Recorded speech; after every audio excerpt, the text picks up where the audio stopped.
paralyzed by it.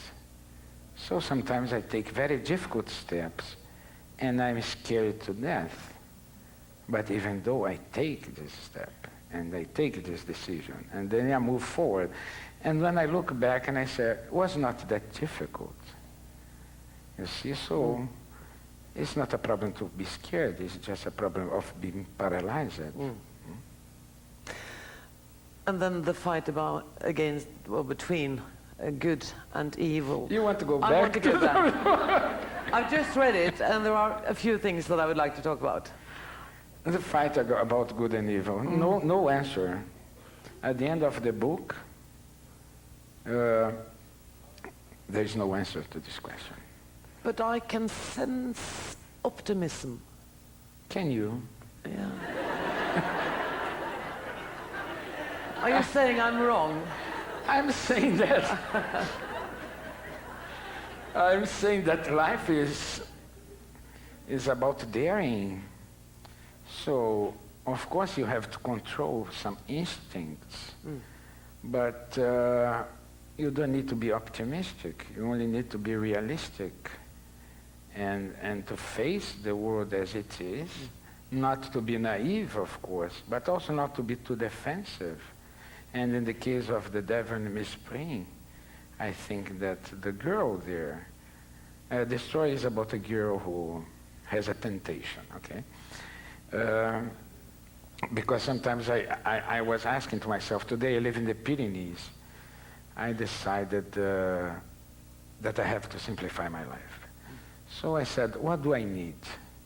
And I said, I need a bedroom to sleep, I need a living room, I need a computer, 2 pens, a pair of, very few things, right? So I moved to the Pyrenees, very small apartments, smaller than this stage. And my agent who is here, she says, you are so bizarre, you are so extravagant because you live in such a small space. But I said, I have a state-of-art computer that has all my life inside and all my books and internet, and I need only this computer. So, and by living in the Pyrenees, I start talking to the people in these small villages.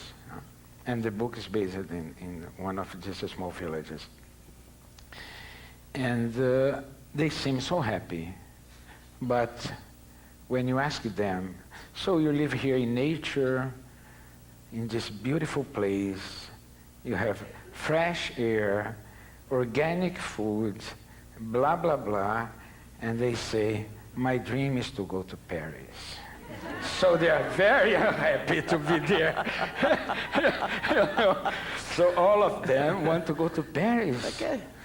And then I was telling to myself, are you or are we good because we never faced temptation? Are we happy because we never had the possibility of being unhappy? You know? Do we take happiness for granted? So the book is about this. And it is about love, this very destructive force and constructive force, because when you fall in love, you can go to heaven and hell within a minute. No? You are in love, and 10 minutes later someone call and ask to the person who is with you to meet her or him, and you are in hell. So, and then you can use the most important force to either to build a fantastic life or also to destroy yourself. So you see that in every small village. But every small village is just a reflection of any village in the world. Tolstoy once said, the story of my village is the story of the whole world. Everything that happens here happens everywhere. So I took this small village and I used that as a kind of plot. Are you satisfied? No, I talked a lot about my book. Very. You've also said in an interview that I read that people tend to make their lives more difficult than they need to be. Too complicated, that we sort of make up problems that needn't be there if we dare take the challenges, make the changes, be adventurous. Yes.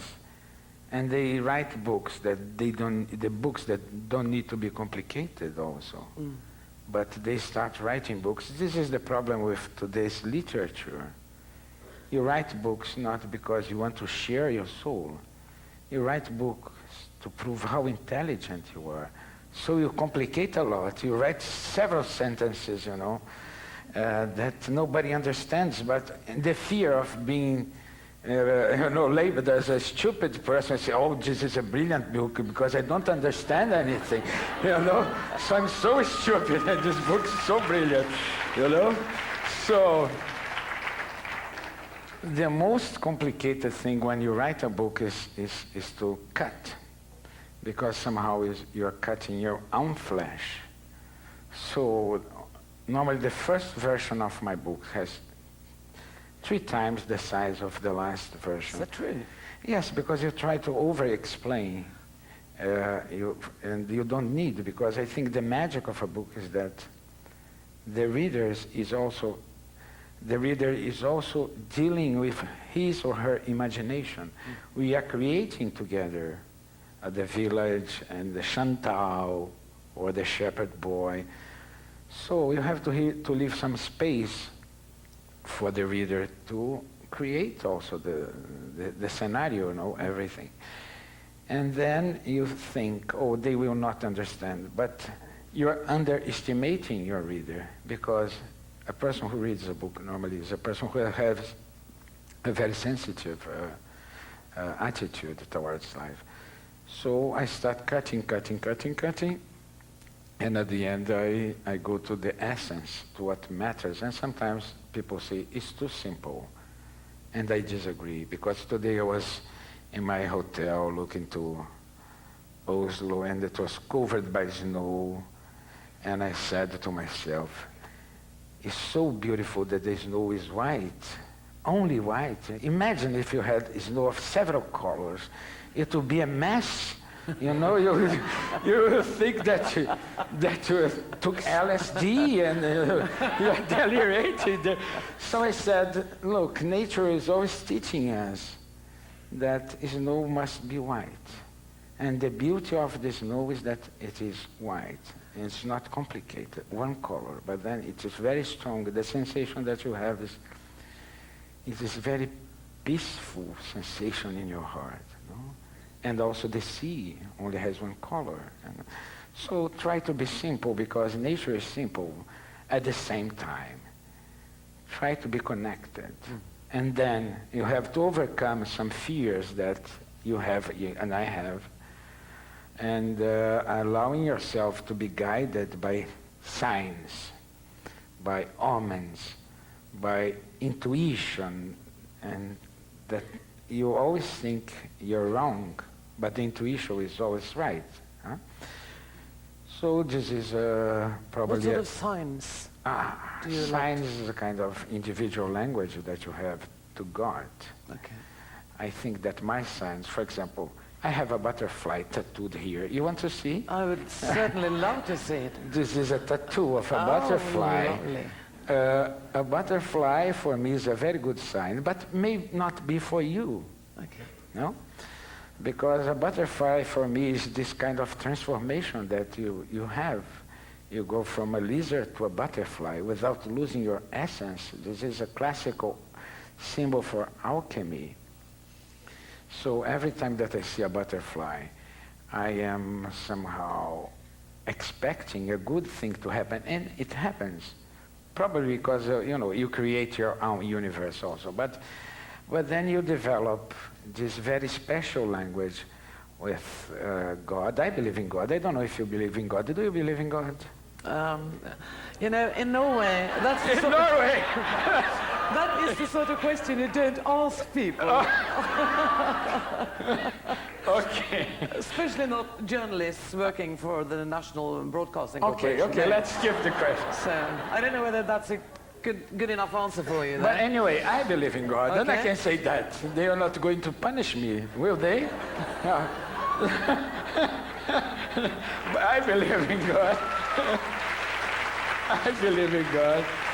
So I believe that we have this special connection with God. And then this is a very silent dialogue that cannot be spoiled by this common alphabet. And you learn how to connect with the divine energy by learning this language. And the only way that you have to learn is by making mistakes. Otherwise, you never dare to speak a foreign language, right? And the language of the signs is a foreign language. So you have to make some mistakes. And sometimes you make some mistakes. But having said that, you need also discipline. And you need to know what you want. Because otherwise you get totally lost. You open the book in a page and you say, oh, page 146, and then you add and it is 11, and then you say 11 in Tarot is 4, and then start to delirate. I'm not talking about that, no? I'm talking about having a purpose and being guided by life itself. So it starts out with discipline and then inspiration, hopefully. Both. And you need both along the road. At the same time. Along the road. Okay. Well, they don't go along at the same time. No. You get one and then the other. The other comes. Yeah. Has it ever been difficult for you to start writing a new book? Always, yes. Because you have this tendency to write about what you want to write. You have this fantastic idea. For example, my new book, Not the Devil in Miss Spring. My new book is about sex. I had this dream about writing about sex because I think we have this very sick attitude towards sex. So, me included. So for years, I said I have to write about this delicate subject. So I had plans of writing this book in 1990, for example, and took so many years to develop. And then I was trying to force to write a book about sex, but the book was not ready inside of me, so I didn't write till year 2002. The same goes for one of my books, By the River Piedra, I Sat Down and Wept. I knew at that moment that I needed to accept my feminine side. So in 1990, I sat down and I said, I'm going to write about my feminine side. And I didn't succeed. And then I tried again in 1992, and nothing happened. Only in 1994, probably because at that moment, my feminine side was really developed and ready to manifest itself, I could write about my feminine side. And now your next book is about sex. Yeah. But we are not going to talk about it now because... I'd so much like to see you back in Norway in a couple of years' time. To talk about sex, I would love. I'd love to do this warm people. Paolo Coelho, thank you so much for coming tonight. Thank you. And thank you for your very warm welcome. Thank you very, very much. Very kind of you.